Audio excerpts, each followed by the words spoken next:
नमस्कार, मैं गौरव आप सभी का आपके अपने चैनल जी गुरुकुल में स्वागत करता हूं। और आज हम डिस्कस करेंगे straight line part 5। Straight line part 5 में हम लोग कंप्लीट स्ट्रेट लाइन समराइज करने वाले हैं।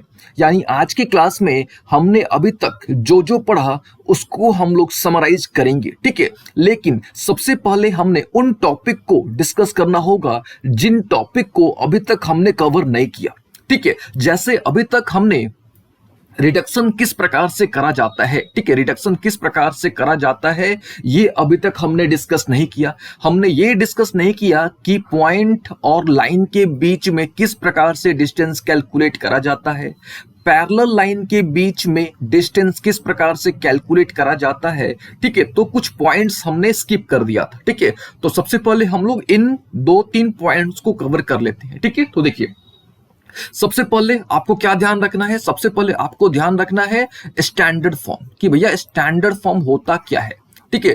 तो याद रखिएगा स्टैंडर्ड फॉर्म यानी ax plus b y plus c is equal to 0, ठीक है। ax प्लस बी वाई, ठीक है, plus c is equal to 0। तो ये क्या होता है, स्टैंडर्ड फॉर्म होता है, ठीक है। और इसी स्टैंडर्ड फॉर्म को, ठीक है, इसी स्टैंडर्ड फॉर्म को हमने डिफरेंट फॉर्म्स में, ठीक है, डिफरेंट फॉर्म्स में हमने इसको क्या करना है, एक्सप्रेस करना है, ठीक है। तो सबसे पहले, ठीक है, सबसे पहले हम लोग स्टैंडर्ड फॉर्म को, ठीक है, सबसे पहले हम लोग स्टैंडर्ड फॉर्म को स्लोप इंटरसेप्ट फॉर्म पे, ठीक है, स्लोप इंटरसेप्ट फॉर्म पे हम लोग एक्सप्रेस करेंगे, ठीक है। उसके बाद हम लोग स्टैंडर्ड फॉर्म को, ठीक है, उसके बाद हम लोग स्टैंडर्ड फॉर्म को इंटरसेप्ट फॉर्म में एक्सप्रेस करेंगे, ठीक है, इंटरसेप्ट फॉर्म में एक्सप्रेस करेंगे, ठीक है। और थर्ड हम लोग डिस्कस करेंगे कि किस प्रकार से, ठीक है, स्टैंडर्ड फॉर्म को हम लोग परपेंडिकुलर फॉर्म में एक्सप्रेस कर सकते हैं, ठीक है। तो चलिए, सबसे पहले हमको आपको पता होना चाहिए, ठीक है, कि भैया स्लोप इंटरसेप्ट फॉर्म होता क्या है, ठीक है। तो याद रखिएगा स्लोप इंटरसेप्ट फॉर्म है ना, स्लोप इंटरसेप्ट फॉर्म यानी व्हाट, यानी y is equal to M X plus C, ये होता है स्लोप इंटरसेप्ट फॉर्म। करना क्या है, हमको इस फॉर्म को, जो कि स्टैंडर्ड फॉर्म है, इस फॉर्म को हमने इस फॉर्म पे कन्वर्ट करना है, यानी स्लोप इंटरसेप्ट फॉर्म पे कन्वर्ट करना है, ठीक है। तो हमको क्या चाहिए, हमको m की वैल्यू चाहिए, हमको m की वैल्यू चाहिए किसके टर्म में चाहिए, हमको एक तरह से अब बोलो ऐसे कि हमको m की वैल्यू चाहिए abc के टर्म में, है ना, abc के टर्म में हमको m की वैल्यू चाहिए। ये जो c है जो कि y इंटरसेप्ट है, हमको c की वैल्यू चाहिए किसके टर्म में, हमको abc के टर्म में हमको c की वैल्यू चाहिए, ठीक है। तो कुछ नहीं करना है, बस आपको ध्यान में रख लेना है कि m की वैल्यू क्या होगी, तो माइनस ए बाई बी, ठीक है, बस ये याद रख लेना है आपको, m की वैल्यू क्या होगी, तो माइनस ए बाई बी, ठीक है। c जो कि क्या है, y इंटरसेप्ट है, इसकी वैल्यू क्या होती है, तो माइनस सी बाई बी, ठीक है, माइनस सी बाई बी। फिर से m की वैल्यू यानी स्लोप, ठीक है, और स्लोप कैसे निकालते हो आप, तो बस आपको याद रख लेना है m is equal to minus a by b, ठीक है। सी यानी वोट, सी यानी हो गया आपका y इंटरसेप्ट। कैसे निकालोगे, तो बस सिंपल सा फॉर्मूला आपको याद रख लेना है, माइनस सी बाई बी, ठीक है। स्लोप कैसे निकालोगे, तो माइनस ए बाई बी, ठीक है। और y इंटरसेप्ट कैसे निकालोगे, y इंटरसेप्ट तो माइनस सी बाई बी, ठीक है। तो कुछ नहीं करना है, यहाँ पे आपको m की वैल्यू रख देनी है, तो यहाँ पे हमने m की वैल्यू रख दी, यहाँ पे हमने c की वैल्यू रख दी, ठीक है। और इस प्रकार से जो है आपका, ठीक है, इस प्रकार से क्या हो गया, ये जो फॉर्म था आपका, ठीक है, जो स्टैंडर्ड फॉर्म था, ये किस फॉर्म पे कन्वर्ट हो गया, ये जो है आपका स्लोप इंटरसेप्ट फॉर्म में कन्वर्ट हो गया, ठीक है। देख लीजिए, ये y है, ये mx है ना, ये m है, ये x है, और प्लस क्या है, c है। बस क्या ध्यान रखना है कि m की वैल्यू क्या होगी, है ना, m की वैल्यू क्या होगी, या आप इसको ऐसे बोलो कि हम लोग m को abc के टर्म में कैसे एक्सप्रेस करेंगे, और c यानी y इंटरसेप्ट को हम लोग abc के टर्म में कैसे एक्सप्रेस करेंगे, ठीक है। तो बस ये आपको ध्यान रखना है। चलिए, अब दूसरा इंटरसेप्ट फॉर्म पे, ठीक है, दूसरा जो है इंटरसेप्ट फॉर्म पे हम लोग कैसे एक्सप्रेस करेंगे, ठीक है। अब देखिए, अब आपको बस क्या पता होना चाहिए कि इंटरसेप्ट फॉर्म क्या होता है, तो याद रखिएगा x upon a plus y upon b is equal to 1, ठीक है। ये कौन सा फॉर्म है, तो ये इंटरसेप्ट फॉर्म है, ठीक है ना। अच्छा, अब यहाँ पे a क्या है, तो ये आपको पता होना चाहिए कि यहाँ जो a है दैट इज x इंटरसेप्ट, ठीक है। यहाँ पे a क्या है, तो x इंटरसेप्ट है, ठीक है। यहाँ पे b क्या है, तो आपको पता होना चाहिए, यहाँ जो b है दैट इज y इंटरसेप्ट है, ठीक है। x इंटरसेप्ट क्या है, तो a है, y इंटरसेप्ट क्या है, तो b है, ठीक है। तो कुछ नहीं करना है, हमको क्या करना है, ये जो x इंटरसेप्ट है, ये जो y इंटरसेप्ट है, इसको हमने किसके टर्म में लाने की कोशिश करनी है, ए बी सी, ठीक है, या तो a मतलब ए बी, या तो बी सी, या तो ए सी के टर्म में लाने की कोशिश करना है, ठीक है। तो बस याद रखना है आपको कि x इंटरसेप्ट क्या होगा, ठीक है, तो माइनस, ठीक है, x इंटरसेप्ट क्या होगा, तो आपको रट लेना है माइनस सी बाई ए, ठीक है, याद रख लीजिएगा, x इंटरसेप्ट यानी माइनस सी बाई ए, ठीक है। और y इंटरसेप्ट तो अभी आपने देखा, अभी डिस्कस किया हमने कि y इंटरसेप्ट कैसे निकालते हैं, तो माइनस सी बाई बी, ठीक है, y इंटरसेप्ट यानी माइनस सी बाई बी, ठीक है। तो कुछ नहीं करना, आपको a के जगह पे क्या लिख देना है, minus c by a, b की जगह पे क्या लिख देना है, माइनस सी बाई बी, ठीक है। और जैसे ही आप लिखोगे, ठीक है, तो ये जो है आपका एक फॉर्म तैयार हो जाएगा, ठीक है। कौन सा फॉर्म तैयार हो जाएगा, तो ये जो है आपका इंटरसेप्ट फॉर्म तैयार हो जाएगा, किसके टर्म में, तो स्टैंडर्ड फॉर्म के टर्म में, ठीक है। या आप ऐसे बोलो कि ये जो है आपका, ठीक है, ये जो है क्या है, इंटरसेप्ट, ठीक है, ये जो है आपका इंटरसेप्ट फॉर्म है, किसका इंटरसेप्ट फॉर्म है, तो स्टैंडर्ड फॉर्म का, ठीक है। चलिए ये भी हमने डिस्कस कर लिया, ठीक है। अब थर्ड यानी नॉर्मल फॉर्म, ठीक है, नॉर्मल फॉर्म यानी जो आपका स्टैंडर्ड फॉर्म है, ठीक है। स्टैंडर्ड फॉर्म आपको पता है कि स्टैंडर्ड फॉर्म क्या होता है, ठीक है। अब हमने क्या करना है, स्टैंडर्ड फॉर्म को नॉर्मल फॉर्म में एक्सप्रेस करना है, ठीक है, नॉर्मल फॉर्म या परपेंडिकुलर फॉर्म, ठीक है। तो आपको पता होना चाहिए कि भैया नॉर्मल फॉर्म क्या होता है या परपेंडिकुलर फॉर्म क्या होता है, ठीक है। तो याद रखिएगा, x cos alpha plus y sine alpha is equal to p, फिर से x cos alpha plus y sine alpha is equal to p, ठीक है। अब देखिए आपको करना क्या है, आपको कॉस अल्फा, ठीक है, आपको कॉस अल्फा को क्या करना है, चेंज करना है एबीसी के टर्म में, या साइन अल्फा को चेंज करना है किसके टर्म में, एबीसी के टर्म में, ठीक है। तो बस आपको याद रख लेना है कॉस अल्फा की वैल्यू क्या होगी, तो ए अपॉन, ठीक है, कॉस अल्फा की वैल्यू याद रखेगा ए अपॉन अंडर रूट ए स्क्वायर प्लस बी स्क्वायर, ठीक है। अच्छा, साइन अल्फा की वैल्यू क्या होगी, तो b अपॉन अंडर रूट ए स्क्वायर प्लस बी स्क्वायर, ठीक है। और p की वैल्यू क्या होगी, तो p की वैल्यू आपको याद रखनी है माइनस सी अपॉन अंडर रूट ए स्क्वायर प्लस बी स्क्वायर, ठीक है। आप ऐसे भी याद रख सकते हो कि कॉस अल्फा की वैल्यू क्या होगी, तो माइनस ए अपॉन अंडर रूट ए स्क्वायर प्लस बी स्क्वायर।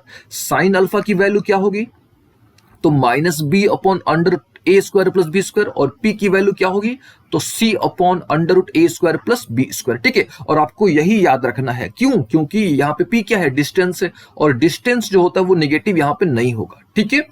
तो आपको बस याद रखना है कॉस अल्फा की वैल्यू तो माइनस ए अपॉन अंडर रूट ए square plus B square, sine alpha की वैल्यू तो minus B upon under root ए स्क्वायर प्लस बी स्क्वायर, और p, ठीक है, जो कि परपेंडिकुलर डिस्टेंस है, तो उसकी वैल्यू क्या होगी, किसके टर्म में, एबीसी के टर्म में, तो याद रखिएगा c अपॉन अंडर रूट ए स्क्वायर प्लस बी स्क्वायर, ठीक है। तो चलिए ये हमने डिस्कस कर लिया, यानी रिडक्शन किस प्रकार से करा जाता है, ठीक है, ये हमने डिस्कस कर लिया। और आपको क्या ध्यान रखना है, तो बस आपको ये ध्यान रखना है कि m यानी स्लोप कैसे निकालोगे, तो minus a by b, y intercept कैसे निकालोगे, तो माइनस सी बाई बी, ठीक है। एक्स इंटरसेप्ट कैसे निकालोगे, तो माइनस सी बाई ए, ठीक है।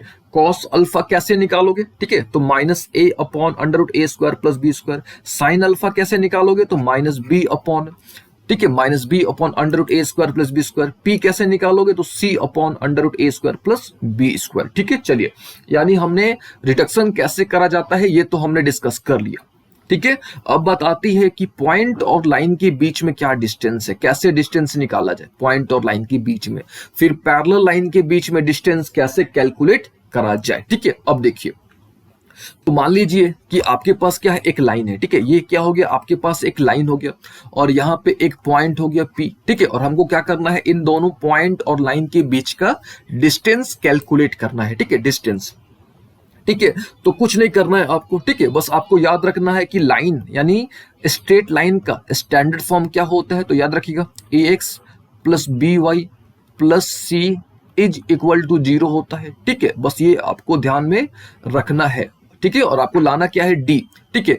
तो d का फॉर्मूला, ठीक है, तो d का फॉर्मूला डायरेक्टली आपको याद रख लेना है, क्या होता है, तो ax1 plus by1 plus c upon under root ए स्क्वायर प्लस बी स्क्वायर, ठीक है। तो इस फॉर्मूला के थ्रू जो है आप आसानी से, ठीक है, पॉइंट और लाइन के बीच का डिस्टेंस कैलकुलेट कर सकते हो, ठीक है। बस ये आपको फॉर्मूला याद रख लेना है, क्या होता है, फिर से d equal to ax1 plus by1 plus c upon under root A square plus B square, ठीक है।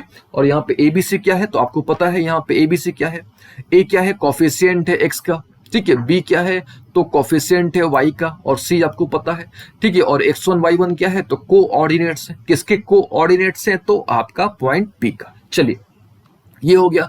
अब बात कर लेते हैं कि अगर दो लाइंस पैरेलल होंगे तो उनके बीच का डिस्टेंस क्या होगा, ठीक है, यानी डिस्टेंस बिटवीन पैरेलल लाइंस, ठीक है। तो हमारे पास दो लाइंस हैं, L1 हो गया, दूसरा L2 हो गया, ठीक है। पहला लाइन का इक्वेशन मान लेते हैं कि a1x plus b1y plus c1 is equal to 0 है। दूसरे लाइन का इक्वेशन मान लेते हैं a2x plus b2y plus c2 is equal to 0 है, ठीक है। अच्छा, हमको करना क्या है, इन दोनों के बीच का डिस्टेंस निकालना है, ठीक है। तो बस आपको सिंपल सा ये फॉर्मूला याद रख लीजिएगा, d इक्वल टू क्या होता है तो c2 minus c1 upon under root ए स्क्वायर प्लस बी स्क्वायर। फिर से d का फॉर्मूला क्या होता है तो c2 minus c1 upon under root ए स्क्वायर प्लस बी स्क्वायर, ठीक है। आप इस तरीके से भी कैलकुलेट कर सकते हो, कैसे, c2 minus c1 upon under root upon 1 under root 1 plus m square, ठीक है। तो हम प्रेफर करेंगे कि आपको यही याद रखना चाहिए, ठीक है। क्यों, क्योंकि हमारे पास एबीसी अवेलेबल है, ठीक है। अब जब एबीसी अवेलेबल है तो कोई प्रॉब्लम नहीं है, ठीक है। चलिए खैर ये बस आपको ध्यान रख लेना है, ठीक है। और ये आपको ध्यान रख लेना है कि पॉइंट और लाइन के बीच में डिस्टेंस कैसे कैलकुलेट करा जाता है, और ये हो गया आपका दो पैरेलल लाइन के बीच का डिस्टेंस, ठीक है। तो अभी तक हमने जो है रिडक्शन क्लियर कर लिया कि किस प्रकार से स्टैंडर्ड फॉर्म को डिफरेंट फॉर्म्स में रिड्यूस करा जाता है, ठीक है। तो उसके लिए बस जैसे हमने आपको बताया कि आपको क्या याद रख लेना है कि स्लोप कैसे निकालते हैं, ठीक है। स्लोप याद रख लेना है, यानी m यानी माइनस a बाई बी।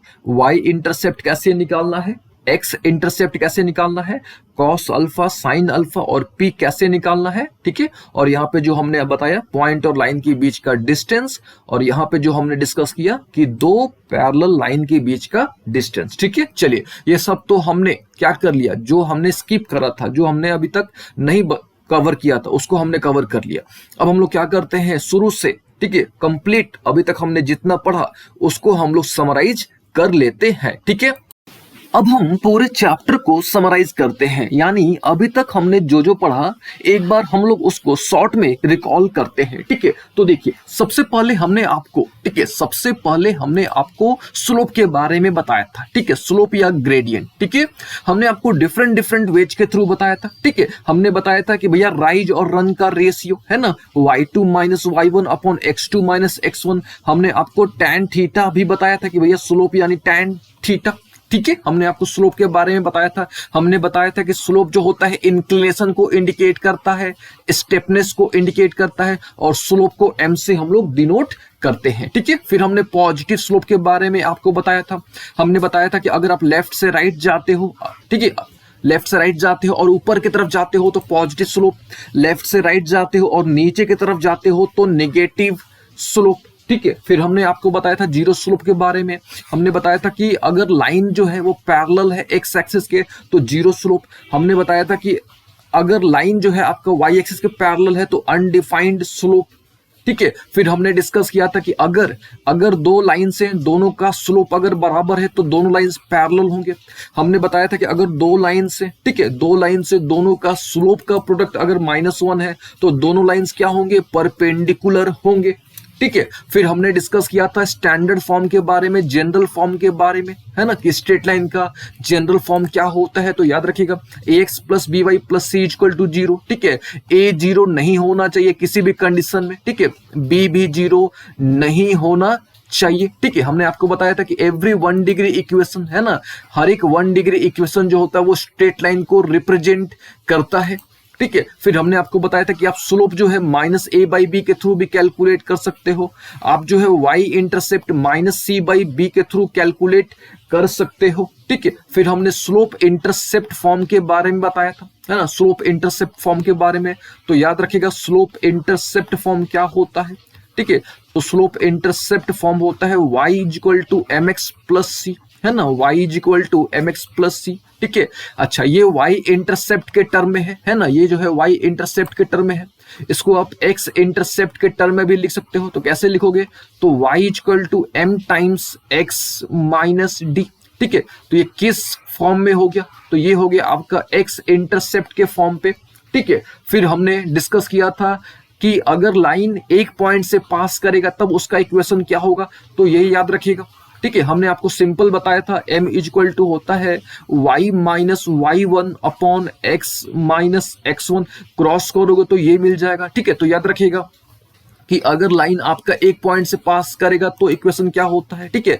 इसको हम लोग पॉइंट स्लोप फॉर्म भी बोलते हैं, या इसको हम लोग वन पॉइंट फॉर्म भी बोलते हैं, ठीक है। इसको हम लोग क्या बोलते हैं, वन पॉइंट फॉर्म भी बोलते हैं, ठीक है। फिर हमने बताया था कि अगर लाइन आपका 2 पॉइंट से पास करेगा तब इक्वेशन क्या होता है, तब इक्वेशन ये होता है, ये भी आपको याद रखना है, ठीक है। फिर हमने डिस्कस किया था कि इंटरसेप्ट फॉर्म, तो इंटरसेप्ट फॉर्म क्या होता है, तो याद रखिएगा x upon a plus y upon b is equal to 1, ठीक है। यहाँ पे a क्या है तो आपको पता है, a यहाँ पे x इंटरसेप्ट है, b क्या है तो y इंटरसेप्ट है, ये x इंटरसेप्ट है, और ये क्या है आपका, ये है y इंटरसेप्ट, ठीक है। फिर हमने नॉर्मल फॉर्म डिस्कस किया था, तो नॉर्मल फॉर्म याद रखिएगा, x cos alpha plus y sin alpha is equal to क्या होता है p, ठीक है। फिर हमने angle between two lines discuss किया था कि दो लाइंस के बीच में किस तरीके से एंगल बनता है, ठीक है। फिर हमने एंगल के बेसिस पर आपको बताए थे, ठीक है। और ये जो एंगल्स है, ये एंगल्स भी आपको ध्यान में रखने हैं, ठीक है। हमने आपको बताया था कि अगर एंगल 0 है, ठीक है, अगर जो एंगल है वो 0 डिग्री है, ठीक है, इसका मतलब दोनों स्लोप क्या होंगे, बराबर होंगे, ठीक है। दोनों लाइंस के स्लोप बराबर होंगे, और दोनों लाइंस के स्लोप अगर बराबर है तो पैरेलल है, ठीक है। अगर एंगल आपका 90 डिग्री है ना, अगर एंगल 90 डिग्री आ रहा है तो दोनों के स्लोप का प्रोडक्ट -1 आएगा, इसका मतलब दोनों लाइंस क्या होंगे, आपस में परपेंडिकुलर होंगे, ठीक है। फिर हमने थोड़ी देर पहले डिस्कस किया कि लाइन और पॉइंट के बीच में क्या डिस्टेंस होता है, तो ये आपको याद रखना है, ठीक है, लाइन और पॉइंट के बीच में, ठीक है। अगर पॉइंट आपका ऑरिजिन हो तब डिस्टेंस कैसे कैलकुलेट करेंगे, ये भी आपको ध्यान में रखना है, ठीक है। फिर हमने डिस्कस किया कि पैरेलल लाइन के बीच का डिस्टेंस कैसे कैलकुलेट करते हैं, तो ये भी आपको ध्यान में रखना है कि पैरेलल लाइन का डिस्टेंस आप c1 minus c2 upon √a square plus b square के थ्रू कैलकुलेट कर सकते हो, ठीक है। और कुछ बेसिक चीजें और हैं जो हमने आपको कोऑर्डिनेट ज्योमेट्री में बता रखा है, ठीक है। ये सब भी आपने एक बार चेक कर लेना है, ठीक है, कि कैसे पता करेंगे कि वही जो पॉइंट्स है वो कॉलिनियर है कि नहीं है। तो अगर एरिया ऑफ ट्रायंगल 0 है तो कॉलिनियर है, ठीक है। अगर स्लोप्स बराबर है तब भी कॉलिनियर है, ठीक है। अगर a b plus b c is equal to a c है तब भी क्या है, पॉइंट्स आपके कॉलिनियर है, ठीक है। तो ये सब छोटे छोटे पॉइंट्स है, ये सब भी आपको ध्यान में रखना है, ठीक है। सर्कम सेंटर कैसे कैलकुलेट करते हैं, ठीक है, सर्कम सेंटर कैसे कैलकुलेट करते हैं, ऑर्थो सेंटर कैसे कैलकुलेट करते हैं, ठीक है। तो ये सब हमने आपको ऑलरेडी बता रखा है, ठीक है। तो ये सब आपने क्या कर लेना है, एक बार चेक कर लेना है, ठीक है। और आज हमने क्या किया, कंप्लीट, ठीक है, ऑलमोस्ट जो है लगभग थ्योरी हमने कवर कर लिया, ठीक है। और कल से यानी अगले क्लास में हम लोग जो है क्वेश्चंस डिस्कस करेंगे, ठीक है। हम लोग बेसिक लेवल से एडवांस लेवल तक के जितने भी क्वेश्चंस हैं हम लोग सारे क्वेश्चंस डिस्कस करेंगे, ठीक है।